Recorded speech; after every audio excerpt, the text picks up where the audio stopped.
Mga idol, si Mikoy nga ba ang dahilan sa pag-stop ng Mike Chris? Grabe ang tanong na ito mga idol, no?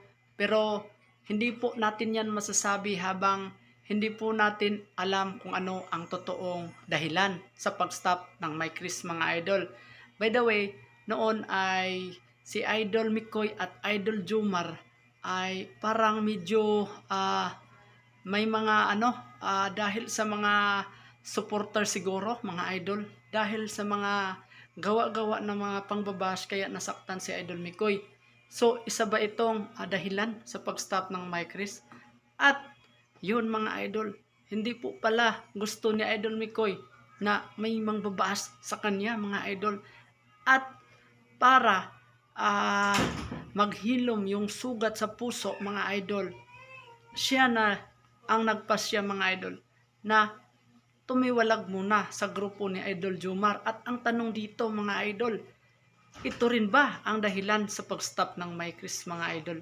Kayo ang tatanungin mga idol, kung ito nga ba ang dahilan sa pag-stop ng Mike Chris, itong mga pangbabash kay Idol Mikoy, ha?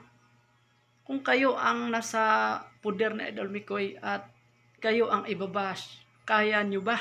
No? Kaya nyo bang ano, no? Yung saktanan nyo yung taong mga idol, ha? So yun po mga idol, at bagong lahat atin mo nang batiin ang ating ama ng Kalinga, Kuya Val, Idol Rab, Ate Idna, Ma'am Jack, lahat ating kasamahan sa Karipa. Siyempre ating mga silent viewers, silent subscribers, ating mga magigiting na OFW. Mga idol, kwentuhan muna tayo, okay?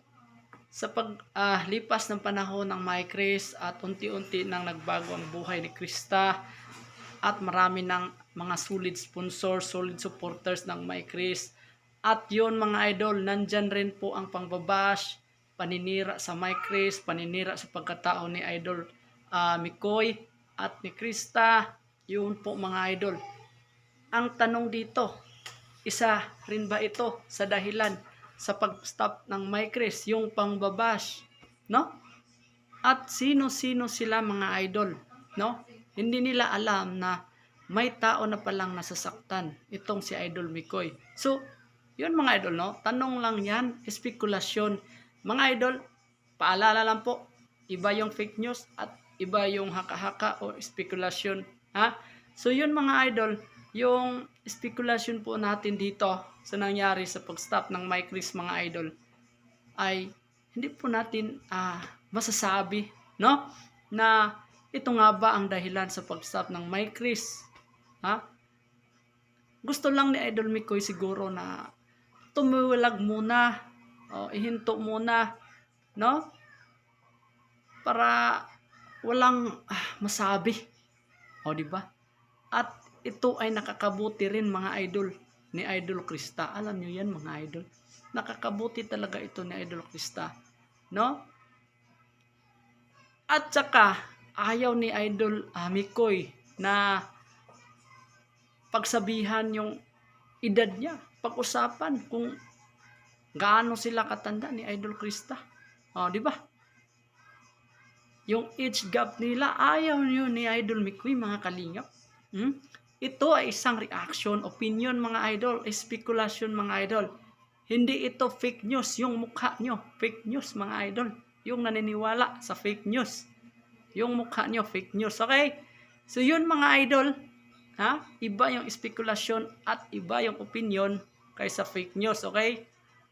So dito mga idol, ang tanong dito, ha? Isa ba ito sa dahilan yung mga pangbabash daw? Oo, ni Idol Mikoy, ha? Ang dahilan sa pag-stop ng Mike Chris. Hey, so kayo ang tatanungin mga idol, please comment down below mga idol, no? Saglit lang ito mga idol na kwentuhan, ha? So yun mga idol, at kung napunto por punto yung topic natin, comment down below sa ating comment section, at huwag kalimutang mag-like, comment, share, subscribe, at i-on ang notification bell para lagi kayong updated mga idol sa susunod nating mga uploads. Mga idol, ingat kayo lagi. To God be the glory. Bye-bye. God bless mga idol. Peace out mga idol. Psh!